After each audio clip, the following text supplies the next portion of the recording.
ভালো আছেন আপু? হ্যাঁ ভালো আছি। যাই আপনি ভালো থাকলে আমরা ভালো। আপনি ভালো আপু আছেন? হ্যাঁ, বিয়ে শাদী বসবেন নাকি? হ্যাঁ বিয়ে শাদী বসার জন্য তো মিডিয়ার সামনে আইছি। ছেলে যে বয়সের সমস্যা আছে? না সমস্যা নাই। অনেকের বউ চলে গেছে, অনেকের বউ মারা গেছে, এই সমস্ত পুরুষরা যদি আপনাকে বিয়ে করতে চায়? বিয়ে করতে চাইলে আমি বিয়ে বসবো, তারা যদি ভালো পায় তাহলে তো বিয়ে করবেই।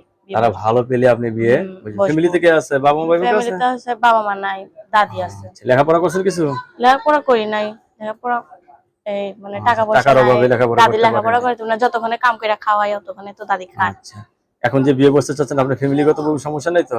না ফ্যামিলিতে কেউ তো নাই, ফ্যামিলিতে দাদি আছে আর আমি আছি, ফ্যামিলিতে কি বলবো? দাদি কি বলবো? দাদি বলে নিজে সংসার নিজে করছে। রাতে ঘুমান কয়টায়? রাতে ঘুমান কয়টায়?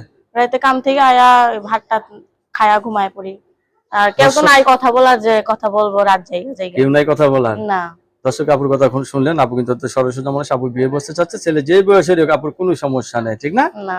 আচ্ছা, আপনাকে সবাই কথা ফোন দিবে, কারোর সাথে খারাপ ব্যবহার করবেন না, ঠিক আছে?